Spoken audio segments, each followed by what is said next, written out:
안녕하세요, 여러분. 지난주부터 이번 주말까지 망설이고 망설이다 드디어 사연을 보내게 되는 새내기 사연자 인사드립니다. 저는 현재 돌싱이 되어 저의 인생을 다시금 살아가고 있어요.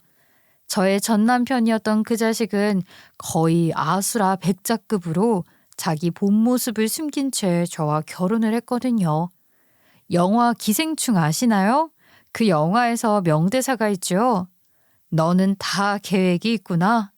그놈이 그랬어요. 자신만의 철두철미한 계획을 세워서 인생을 살아가는 인간이었네요. 오늘 제가 여러분께 이야기하고자 하는 내용은 저의 전 남편에 대한 이야기예요. 정확히 이야기하자면 저와 그 인간이 이혼을 하게 된 모든 이유에 대해서 말씀을 드리는 시간이 되겠네요. 어머, 지겨워, 지겨워. 아, 그렇게 좋아? 아주 그냥 수정이 얼굴 뚫어지겠다, 뚫어지겠어. 아, 너는 그렇게 수정이가 좋아서 데이트하고 어떻게 헤어지냐? 아주 대단들하다. 대단들해. 그래서 결혼하려고 하는 거 아니야. 아니, 그래도 우리 수정이 집에 바래다 줄 때마다 아쉬워 죽겠다니까. 나는 매 시간 1분 1초가 아까운 사람이야. 우리 수정이 볼 시간이 자꾸만 줄어드는 거잖아. 아유, 야, 적당히 해, 진짜. 닭살이 하도 돋아서 내가 아주 닭이 되게 생겼다. 네 말대로 아주 지겹다, 지겨워. 내가 니들 그렇게 닭살 떠는 걸 보기 싫어서 당장 다음 주에 맞선 볼 거야. 주변 지인들이며 가족들까지 모두 혀를 내둘 정도로 저에 대한 애정 표현이 거침없던 예비 신랑. 그 사람은 제 주변 모두가 자타공인하는 사랑꾼이었어요. 언뜻 보면 저희 부모님보다도 저를 더 지극정성으로 애지중지 아끼는 사람이었죠. 그래서 그 사람과 결혼까지 하게 되었고요. 결혼 이후에도 그 사람은 저에 대한 애정 어린 행동과 관심을 꾸준히 이어갔어요. 그 모습을 보면서 저희 엄마도 제 친구들도 모두가 남편을 칭찬했지만 단 한 사람, 저희 친정 아버지만큼은 남편에 대한 의심 어린 눈초리를 거두지 않으셨죠. 아, 나는 그놈 그거 눈빛이 영 마음에 안 들어. 아빠, 장서박이라고 해. 놈이 뭐야, 놈이. 그리고 그이 눈빛이 왜? 다른 사람들은 다 사람 선해 보인다고 난리구만. 그이 보고서 눈빛 이상하다느니 그런 소리 하는 사람 내가 아빠밖에 못 봤어? 왜 또 내가 서운한 말 한 거냐? 내가 장서방 그놈이 너한테 잘한다고 나한테 빌다시피 해서 결혼 허락은 했다만 그 남들이 말하는 선한 눈에서 알게 모르게 뒷생각하는 게 느껴진다 이거야. 항시 조심해야 해. 어? 아이고, 알았네요. 그래도 아빠, 이제 우리 집 식구 된 사람인데 너무 그렇게 매정하게 굴지 마요. 응? 그이가 아빠한테 잘 보이려고 얼마나 노력하는데. 친정아버지는 이따금 저런 말씀을 하셨어요. 제 입장에서는 그저 속상할 따름이었죠. 다른 사람들도 다 남편을 보면서 사람 좋아 보인다. 요즘 세상에 저런 남자 만나기 힘들다 라는 말을 했는데 오직 한 사람, 저희 친정 아버지만 당신 사위인 제 남편에 대해 곱지 않은 시선으로 바라보셨거든요. 결혼 직후에야 저도 아빠한테 좋은 소리로 이야기를 했었어요. 저렇게요. 하지만 그것도 한두 번이죠. 대놓고 남편을 무시하는 아버지를 보면서 저도 점점 화를 내기 시작했어요. 그 네 남편한테 우리 집 좀 그만 오라고 그래. 그놈은 속도 없다냐? 그렇게 지 싫다고 밀어냈는데 왜 자꾸 나한테 와서 친한 척을 하는 건지. 나 원 참. 아빠, 아 진짜 해도 해도 너무한 거 아니야? 엄마도 그렇고 내 친한 친구들까지 죄다 장서방 보고서 저런 사람 없다고 들었는데 왜 아빠만 자꾸 그래? 그러면 애초에 결혼을 허락하지 말았어야지. 장서방이 아빠 앞에 설 때마다 얼마나 긴장을 하고 오는 줄 알아? 좀 잘해보려고 살갑게 굴어도 아빠는 쌩하기만 하고. 친정아버지는 참 희한할 정도로 한결같이 저희 남편을 탐탁지 않아 하셨어요. 속을 알 수 없는 것 같다는 게 그 이유셨죠. 그럼에도 불구하고 결혼을 허락해 주신 건 아빠의 하나뿐인 자식인 제가 그 남자를 너무 좋아하니 허락하신 거. 저도 알았어요. 그래도 이왕에 결혼까지 한 거 잘 지냈으면 좀 좋겠냐고요. 특히나 저를 공주처럼 모시던 저희 남편은 저희 친정 부모님한테도 정말 잘했어요. 아빠는 늘 밀어내기만 하셨지만요. 하지만 철옹성 같은 우리 아빠한테 남편도 지친 건지 어느 날은 술이 아주 제대로 떡이 되어서는 엄청난 사고를 치고야 말았죠. 아, 장인어른, 제가 뭘 그렇게 잘못을 했습니까? 예? 장인어른, 저 4년제 명문대 나와서 대기업 잘 다니고 있습니다. 그런데 제가 왜요? 아, 저기 과장님, 밖에 좀 나가보셔야 할 것 같아요. 남편분께서 찾아오셨는데 술이 좀 많이 드신 것 같거든요. 네? 우리 남편이요? 아니, 지금 회사에 있을 시간인데 그이가 여기를 왜 와요? 장인어른, 좀 나와보세요. 할 말 많으니까 좀 나와보시라고요. 세상에, 정말 깜짝 놀랄 수밖에 없었어요. 밖에서 웬 구성이 들려오길래 그냥 다른 곳에서 나는 소리인가 보다 했네요.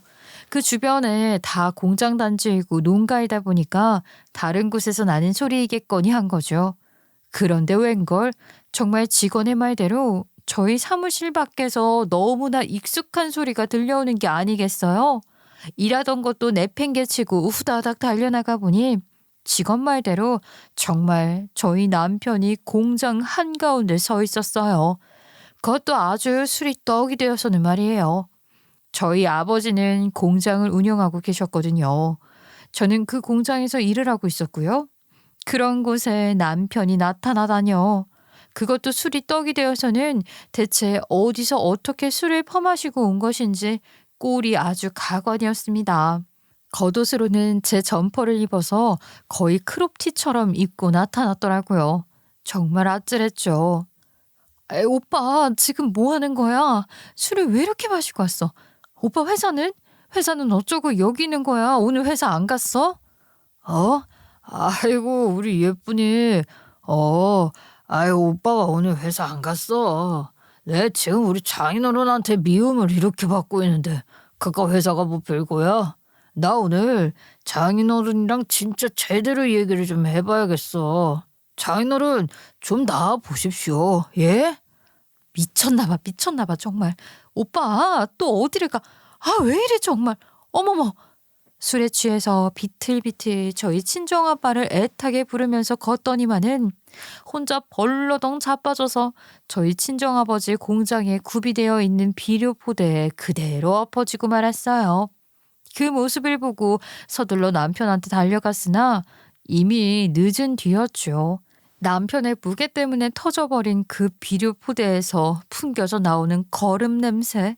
그 틈새 때문에 헛구역질만 할 뿐 다가갈 수가 없었어요.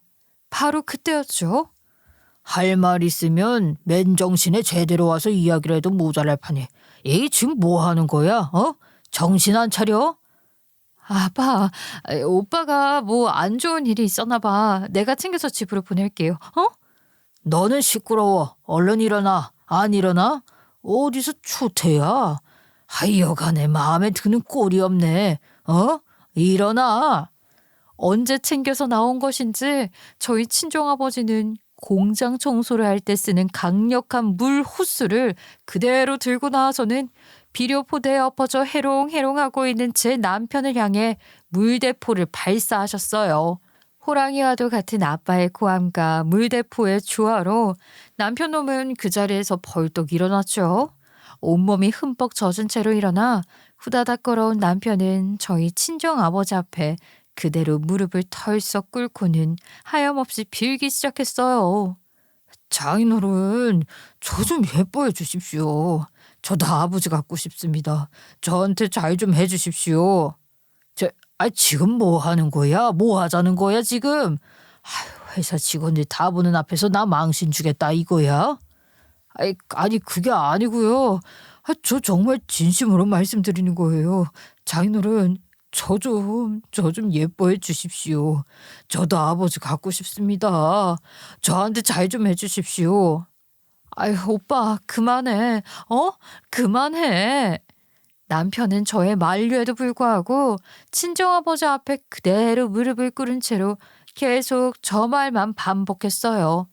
저 좀 예뻐해 주십시오. 저도 아버지가 갖고 싶습니다. 라는 그 말을 말이에요. 나중에 가서는 말을 하다 하다 오열을 하더라고요. 그런 남편의 모습에 친정아버지도 결국 그 단단했던 철옹성을 무너뜨릴 수밖에 없으신 거예요. 남편의 사정을 알고 있으셨으니 말이죠. 제 남편은 아빠 얼굴 한 번 본 적 없이 살아온 사람이었어요.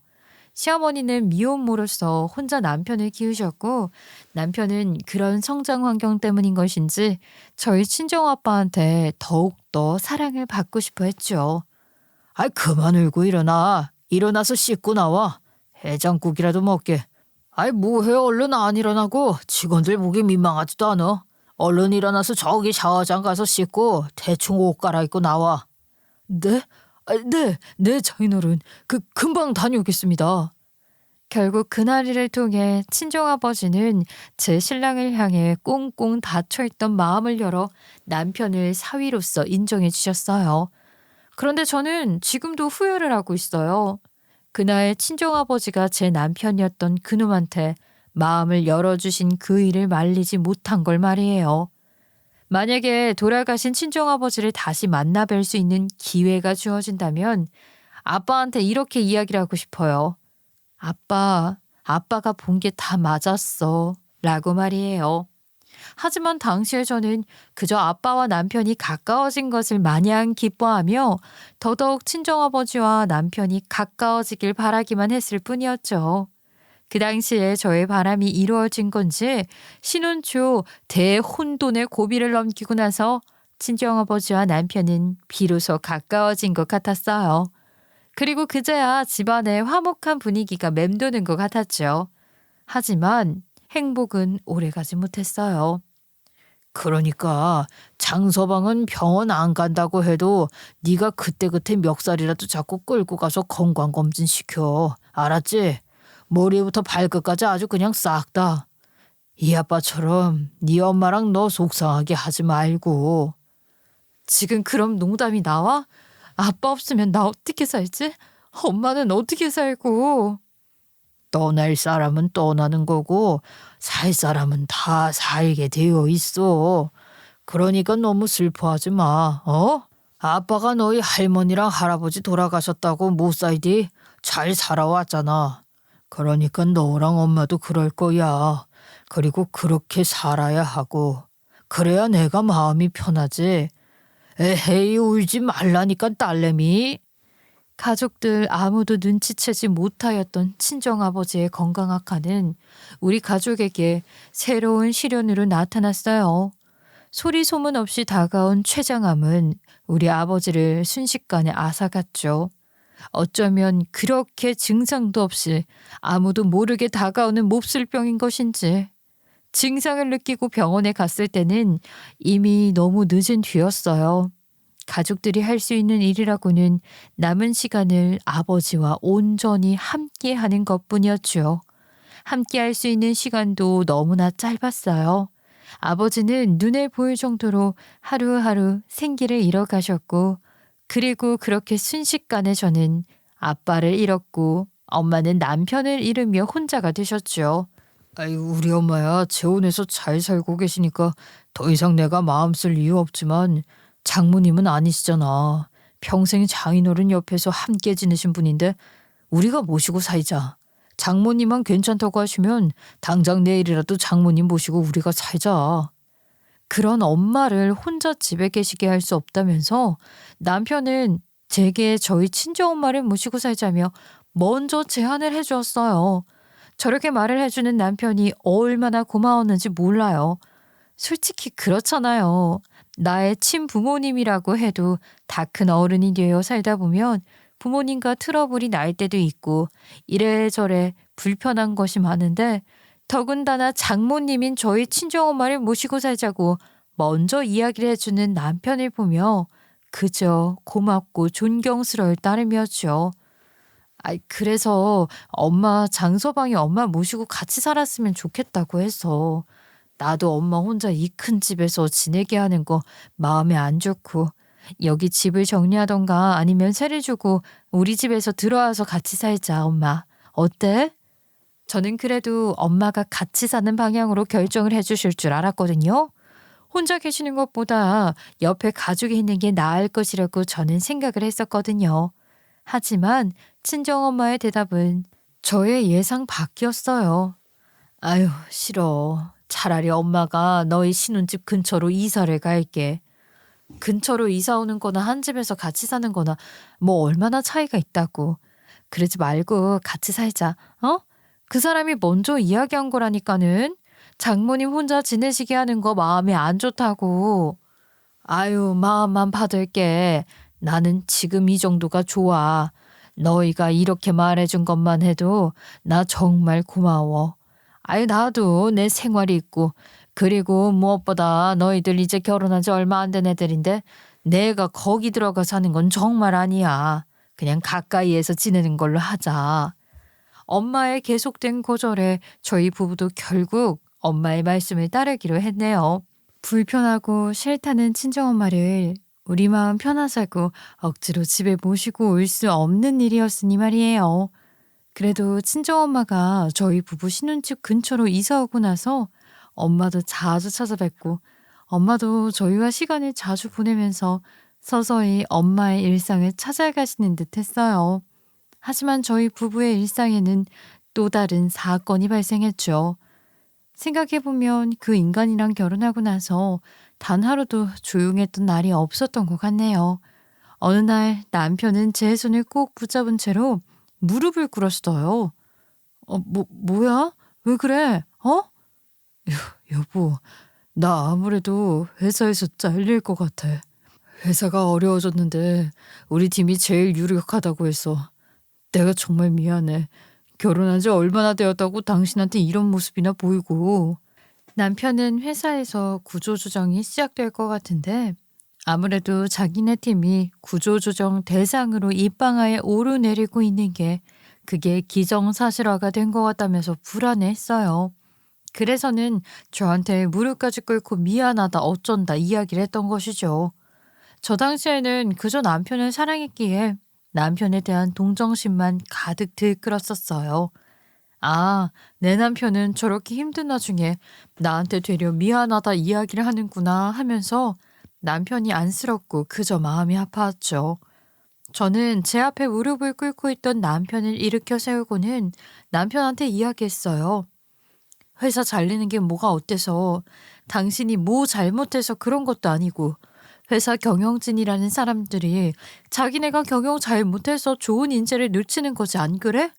자기네들이 일 똑바로 못해서 괜히 자기처럼 능력 좋은 직원들 잘라내는 거잖아. 여보, 나 지금 농담하는 거 아니야. 당신 나 때문에 힘들 것 같아서 그래. 아유, 됐어. 그런 소리 하지 마. 그깟 회사 아니어도 당신 잘 먹고 잘 살 수 있어. 당신 와이프 능력 좋거든? 저는 그러면서 남편한테 한 가지 제안을 했어요. 남편은 제가 제안한 이야기를 듣고 깜짝 놀라서 입을 다물지 못했죠. 아마 저 같아도 그랬을 것 같기는 해요. 지금 무슨 소리를 하는 거냐? 명의? 공동 명의를 해준다고? 그래, 우리 신혼집 명의 공동 명의로 하자. 안 그래도 어떤 게 좋을까 고민하고 있었거든. 공동 명의로 하면 절세도 되고 이래저래 장점도 많더라고. 저는 남편한테 처음에는 우리가 살고 있는 신혼집 명의를 공동 명의로 바꿔주겠다고 했어요. 그러니 남편의 입이 쩍 하고 벌어질 수밖에요. 그런데 저도 알아보기는 했었어요. 공동 명의로 하게 되면 절세 효과도 있고 여러 가지 장점이 많더라고요. 그리고 무엇보다도 남편에게 인간적인 고마움이 컸기에 그렇게라도 하고 싶었어요. 나 당신한테 뭐 해줄 능력 돼. 그러니까 너무 풀 죽어 있지 말라고. 알겠어? 엄마한테도 이야기해서 같이 상의해보자. 남편한테 공동 명의로 해주려고 하는데 여기서 또 문제가 하나 생기더라고요. 제가 아빠 회사에서 일을 한다고 말씀드렸었잖아요. 그렇게 친정아빠가 돌아가시면서 외동딸인 제가 친정아빠 회사를 이어받아서 운영하게 되었다 이거죠. 그런데 남편과 친정엄마 저희 세 사람은 깊은 고민에 빠지게 되었어요.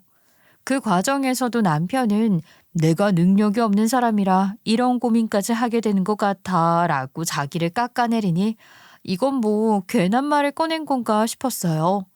꽤나 오래 깊은 고민을 했던 것 같아요. 그리고 그 깊은 고민의 끝은 이러했죠. 공동명의 하지 말자. 어? 아무래도 그렇지. 그래, 너무 갑작스럽게 얘기 나온 거긴 했어. 공동명의 하지 말고 당신 명의로 바꾸자. 우리가 남이야?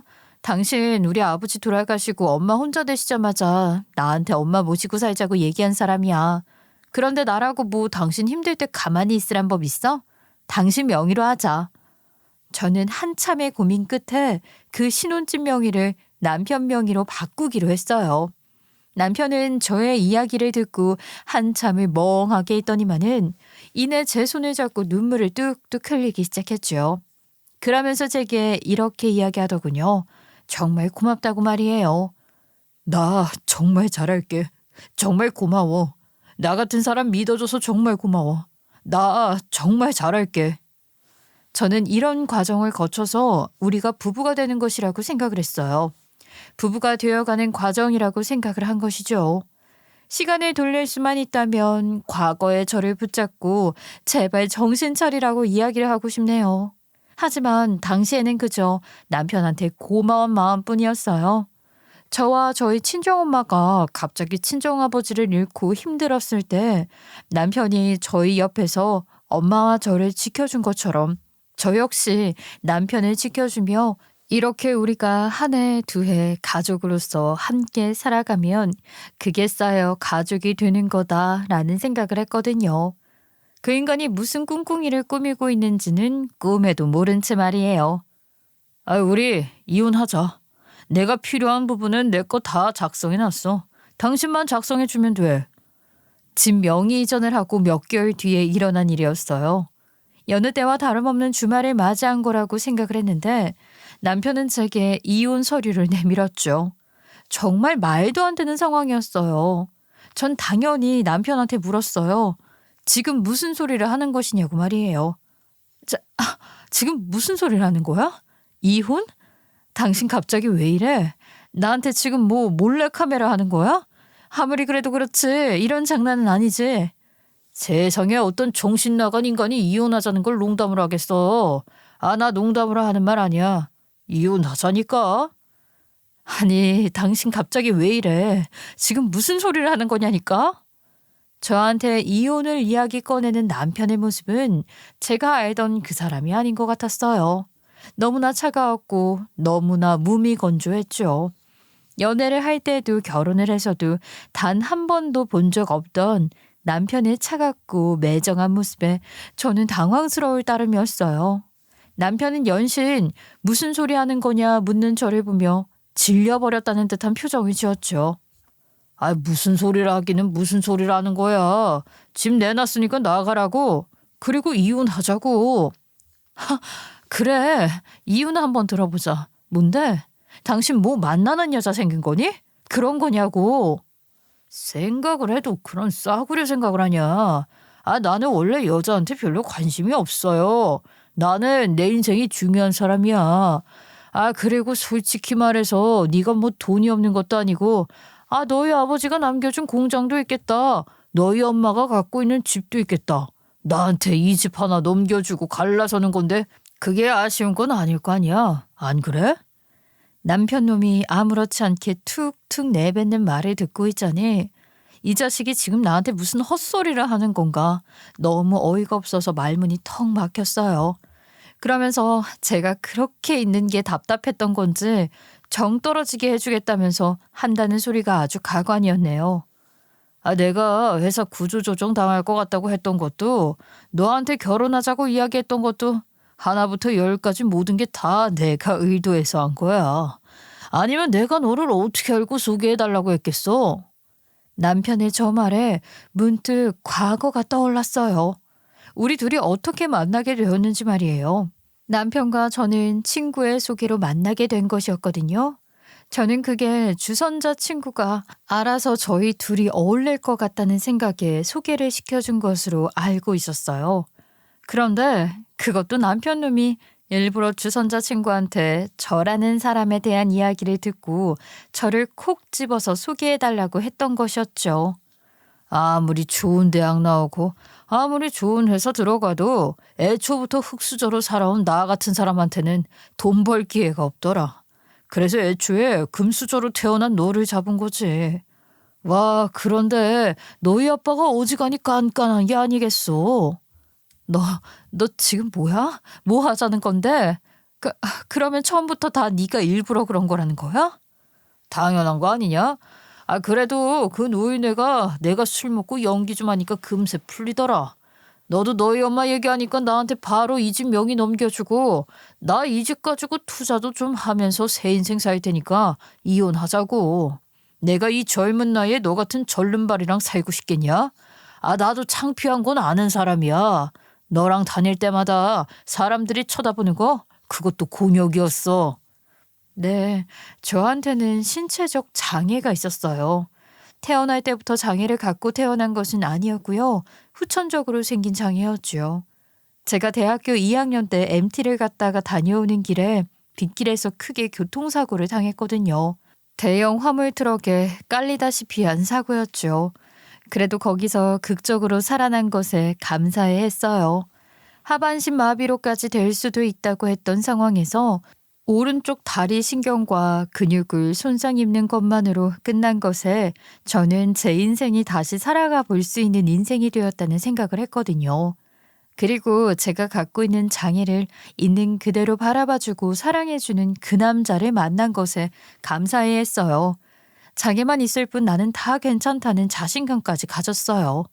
그리고 그 고마운 사람과 평생을 살아가고 싶다는 확신에 결혼까지 하게 된 거였는데 그 모든 것이 다 그 남자가 일부러 접근한 것이었다니 그저 소름이 끼쳤죠. 야야, 내 말 알아들었지? 솔직히 너 그 다리로 결혼도 못할 뻔한 거 나 때문에 결혼도 한번 해본 거잖아. 너 지금 말 다 했어? 좋은 경험. 그래, 내가 생각한 그대로 처음부터 끝까지 네가 이렇게 쓰레기 같은 인간이 아니라 그냥 내가 아는 그 좋은 인간이었다면 내가 좋은 경험이었겠지. 그런데 이제는 아니지. 이런 개 같은 경우가 어디 있겠어. 안 그래? 이 쓰레기 같은 자식아. 아유, 그래. 알았어. 그래, 뭐 너도 그렇게라도 말을 해야 속이 편하겠지. 나도 네 덕에 내 집 마련한 거니까 서로 피차 좋은 경험했다고 치고 깨끗하게 이혼해 주라. 내가 너한테 봉사한 값 쳐주는 거라고 생각하면 너도 딱히 손해보는 느낌은 안 들 것 같은데. 아, 너 애초에 나한테 고마워서 이 집 명의 나한테 옮겨준 거 아니야? 여러분, 제 남편이라는 인간이 하는 말 어떠세요? 전할 일이 얼마나 충격적이었으면 제가 그놈한테 했던 말을 토시 하나 안 틀리고 기억할까요? 남편 놈이 제 앞에서 저렇게 이야기하는데 저도 그때 가서는 정말 정이 뚝뚝 떨어지더라고요. 눈물도 안 났어요. 아니, 눈물이 나올 것 같았지만 치아가 바스러질 정도로 어금니를 꽉 깨물고 참았네요. 그런 놈한테 너 때문에 내가 우는 거다라는 오해조차 받기 싫었거든요. 저는 이를 악물고 그 자식한테 미소를 방긋 찌어주고는 안방으로 들어가 버렸어요. 그놈은 제 등 뒤에서 이혼하자, 이혼하자고 라는 말을 연신 내뱉었죠. 마치 어린 시절 누구누구야 놀자 하고 외치는 것처럼 너무나 신이 나서 말이에요. 그리고 방에 들어간 지 얼마 되지 않아 저는 남편 놈의 면상이 잔뜩 찌그러질 정도의 엄청난 것을 들고 나왔어요. 참나, 그건 또 뭐야? 아, 다른 재산도 더 주려고? 그거 주면서 나한테 이혼하지 말자고 설득해보려고 하는 거야? 아, 내가 말했잖아. 나 이 젊은 나이에 발 쩔뚝이는 여자 내 와이프라고 데리고 다니기 싫다니까. 나는 이 집 한 채면 충분해. 그러니까 그렇게 애쓰지 말자, 어? 내가 너를 붙잡아? 차라리 염라대왕 붙잡고 같이 불지옥으로 뛰어드는 게 낫지. 나도 너 같은 놈이랑 같이 살고 싶은 생각 없어. 나 너한테 등기부등본 보여주려고 하는 거야. 이거는 내 은행 거래 내역. 이거를 뭘 어떻게 하라고? 뭘 어떻게 해? 아, 어디 한번 보라고. 네가 무슨 선택을 한 건지 네 눈으로 직접 보라고 가져온 거잖아. 제가 안방에 들어갔던 이유는 다름 아닌 등기부등본을 챙겨 나오기 위함이었어요. 제 등기부등본과 제 통장 거래 내역은 그놈의 자신만만했던 얼굴을 찌그러뜨리기에 아주 적합한 무기였으니 말이에요. 그리고 제가 예상한 그대로 그 서류를 받아본 남편놈의 얼굴은 서서히 아주 빠르게 일그러지기 시작했어요. 나중에 가서는 서류를 들고 부들부들 떨더라고요. 그리고 머지않아 남편놈은 제가 건넨 등기부 등본과 내 은행 거래 내역을 보던 것을 멈추고 제 앞에서 석고대죄라도 하는 것처럼 살려달라며 싹싹 빌기 시작했어요. 이건 아니지. 이건 아니지. 내가 언제 명의만 받는다고 했지 이런 것까지 받는다고는 안 했잖아. 나 이거 못해. 이거를 내가 어떻게 감당하겠어. 나 좀 살려주라. 남편놈이 왜 그랬냐고요? 그 이유야 아주 간단했죠. 그놈이 신이 나서 내용도 제대로 안 보고 도장을 찍어댄 덕에 나타난 결과였거든요. 네가 명의 이전하는데 눈이 멀어서 제대로 읽어보지도 않고 다 도장 찍은 거 그게 이거야. 아유 나야 고맙지. 너는 마지막까지도 나한테 봉사활동 해주는 거야? 이 집 사느라 끌어온 대출금까지 갚아주겠다고? 나야 고맙지. 그러니까 내가 그 대출금을 어떻게 다달이 찍냐고. 이 집이 한두 푼이야. 내가 어떻게 갚아. 그냥 지금까지 해왔던 것처럼 대출금은 당신이 갚으면 안 될까? 나한테 위자료 주는 거라고 생각하고. 실상은 이러했어요. 저희 부부의 신혼집은 저희 친정 부모님이 해주신 것도 시부모님이 해주신 것도 그렇다고 해서 남편놈이 저와 같이 구매한 것도 아니었죠. 제가 결혼을 하기 전에 혼자 마련한 집이었어요. 엄밀히 말하자면 제가 부동산 갭 투자를 하다가 손해를 보면서 두 채의 집을 처분하고 그나마 남은 한 채가 나가지 않아서 그냥 내가 이자 찍고 살자라는 마음으로 살았던 집이 이 신혼집이 된 것이었죠. 그런데 여기서 돈에 눈이 먼 남편놈이 그 집 명의를 그대로 받아간 것이었어요. 대출금까지 다 갚겠다는 것에 대한 동의서에도 도장을 찍은 채 말이에요. 너 처음부터 이럴 작정으로 나한테 그 서류 작성하게 한 거야? 그런 거냐고. 와, 이 기집애 봐라. 이거 아주 나쁜 년이네. 야, 네가 한 짓이 꽃뱀짓거리랑 다를 게 뭐야. 순진한 남자 한 채 집 명의 준다고 해놓고서 빚까지 떠안게 하고. 쫙. 저는 남편놈 얼굴에 강스파이크를 날렸어요. 그놈 역시 그렇게 화가 나서 부들부들 떠는 제 모습을 처음 보았기에 뺨을 맞고도 그 자리에 눈만 멀뚱멀뚱 뜬 채로 저를 바라봤죠. 저는 그놈한테 이야기했어요. 처음부터 이럴 작정이었냐고? 어디서 나를 너랑 똑같은 인간으로 만들어? 너 빡대가리냐? 저 은행 거래 내역 못 봤어? 서류만 그렇게 했지 이자 내내 찍은 건 나였어. 안 보이니? 그렇게 한 번에 다 가져간다고 서류 작성하는 게 일 처리가 빠르니까 그렇게 했던 것뿐이야. 내가 넌 줄 알아? 그리고 꽃뱀? 야, 꽃뱀짓 하는 사람들도 돈 되는 사람한테나 그렇게 하겠지. 너 같은 놈한테 뭐를 가져올 게 있다고 그러겠니? 안 그래? 그러면 이전에 했던 대로 이혼하고 나서도 이자 네가 찍으면 되는 거잖아. 그러면 아무 문제 없겠네. 그러면 되겠어. 저는 서류만 그렇게 작성을 했을 뿐 집에 대한 대출 은행이자 값은 제가 꾸준히 내고 있었어요.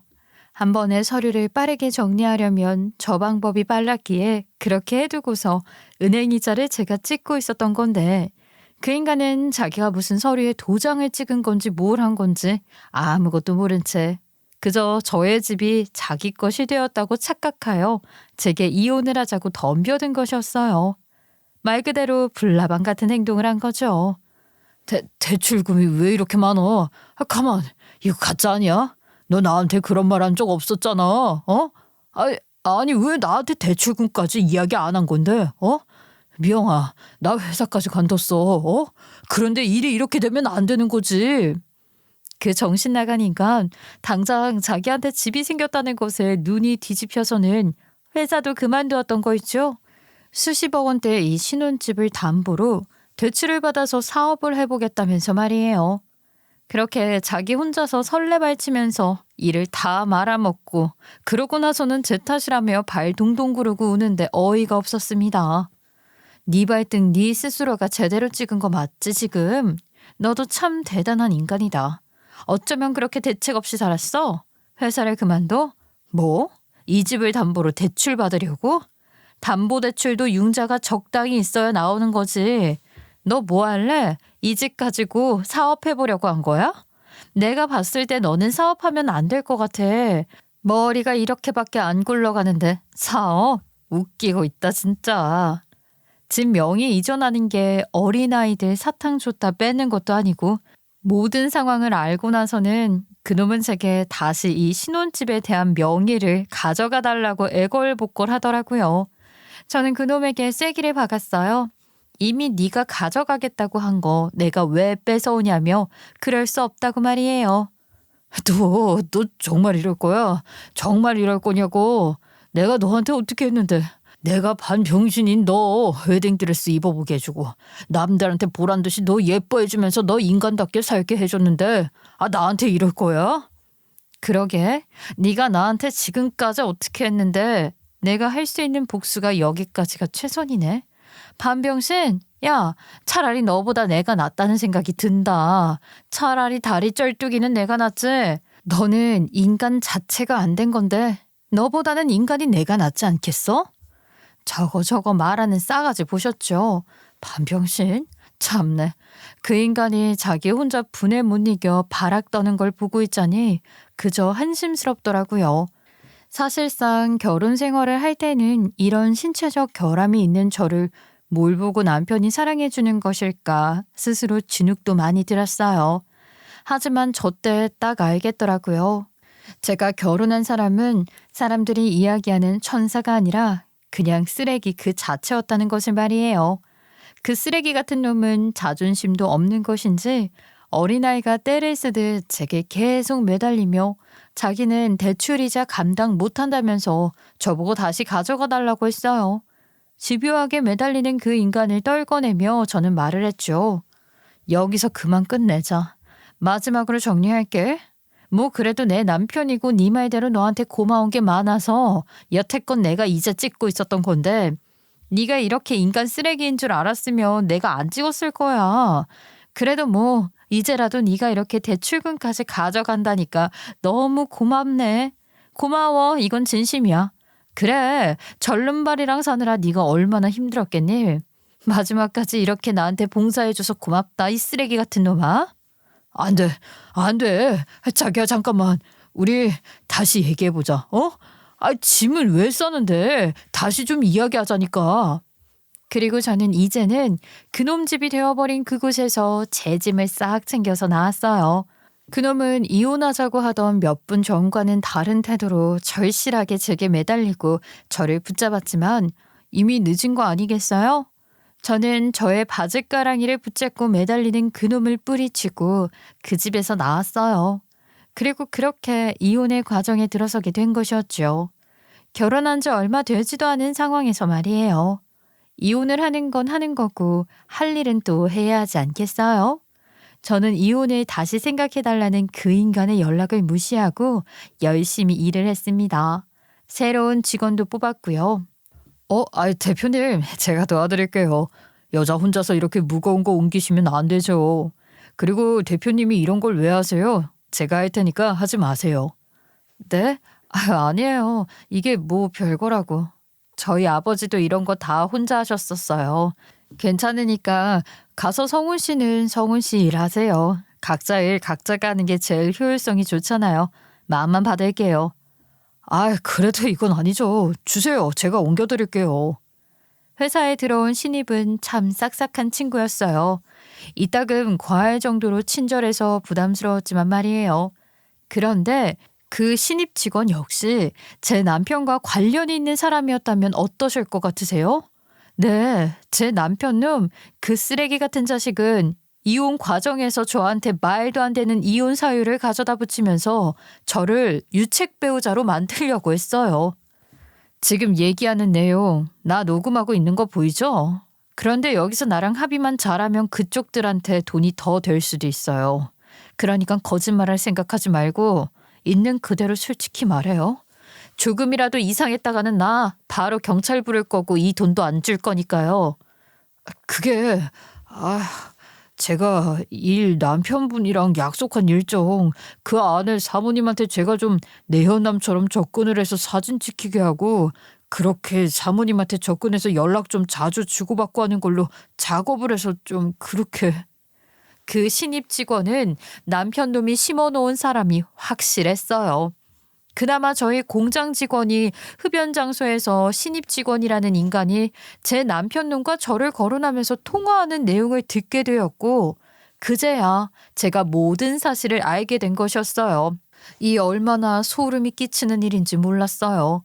그 말을 듣자마자 저는 그 신입 직원을 사무실로 불러들였고, 그 직원이 보는 앞에서 녹음기를 켜둔 채로 이야기를 시작했어요. 그리고 신입 직원 입에서 나온 말은 아주 가관이었죠. 그러니까 그쪽이 지금 불법 일을 수행한 거네요. 이거 불법인 거 알아요? 멀쩡한 사람 바람 피우는 불륜녀로 몰아가서는 위자료 내게 만들려고 하는 거였던 거죠. 그 사진 어디 있어요? 그럼 그 사진 찍어주는 사람도 이 근처에 있겠네요?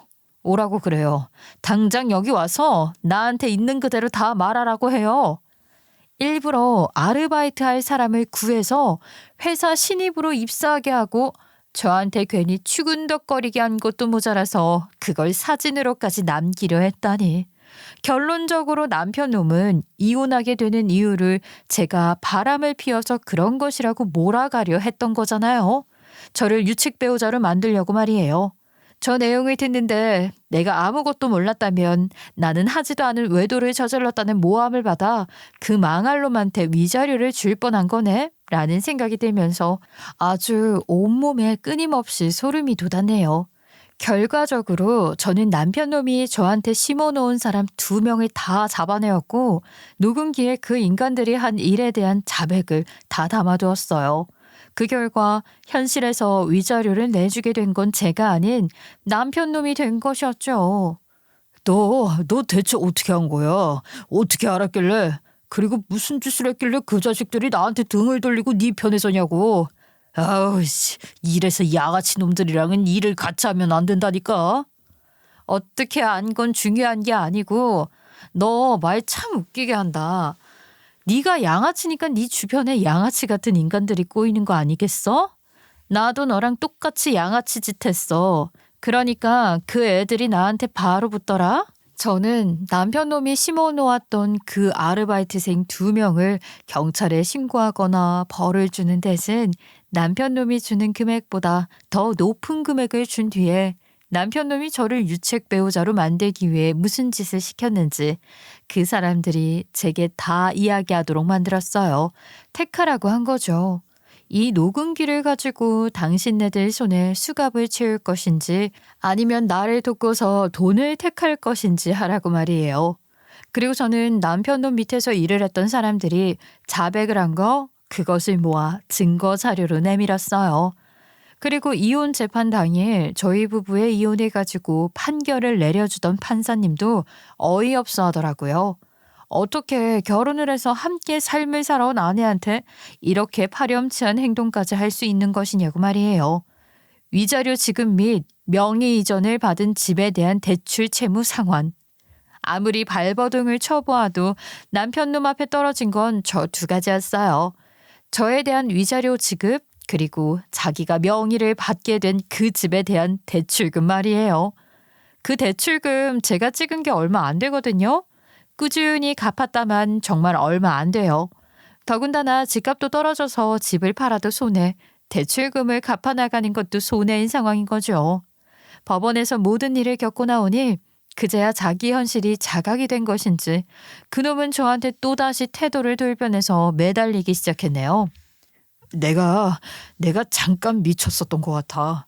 그까짓 돈이 뭐라고. 내가 너한테 너무 못된 짓 많이 했지.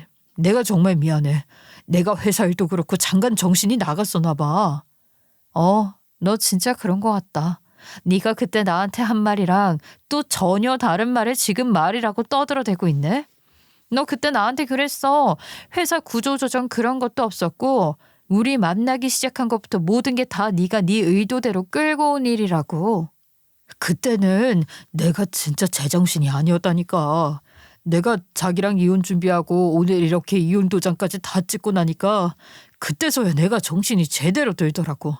나 당신한테 내가 상처 준 거? 그거 죽는 그날까지 다 갚으면서 살게. 그러니까 나한테 다시 한 번만 기회 주면 안 될까? 그놈은 졸지에 대출금 그리고 위자료까지 제게 주어야 한다는 것을 제대로 현실 자각하고는 자존심도 모고 다 내팽개쳐진 채 저렇게 굴었어요. 말이 주워 담을 수가 있는 건가요? 한 번 말을 내뱉었으면 그걸로 끝인 거죠. 당연히 저는 매달리는 그놈한테 눈길 한 번 안 주고 그대로 뒤돌아섰다만 그 뒤에도 그 자식은 똑같은 말을 반복해왔어요. 전화로 문자로 심지어는 찾아오기까지 했죠. 말은 늘 똑같았어요. 자기가 잠깐 미쳤었던 것 같다. 다시 잘해보자 그 말뿐이었죠. 결국에 그 인간 자기 불에 자기가 지쳐서 나가 떨어지고 그 뒤로 그놈은 지금도 제게 위자료를 다달이 나누어 보내는 처참한 결말을 맞이하게 되었죠. 악인에게 아주 걸맞는 결말 아니겠어요? 저는 그렇게 그 자식과 이혼을 하였고 다음 달이면 그 위자료 받는 마지막 달이 돼요. 얼마나 속이 시원한지 몰라요. 위자료 마지막 금액까지 받게 되면 그 인간과 정말 끝이니 말이에요. 마지막 위자료를 받는 날 또 어떤 개소리를 하는지 잘 기억해뒀다가 그 후기도 조만간 사연으로 보낼 수 있었으면 좋겠습니다. 그러면 그때까지 모두들 건강하시고 행복하게 지내고 계세요. 긴 이야기 들어주셔서 감사합니다.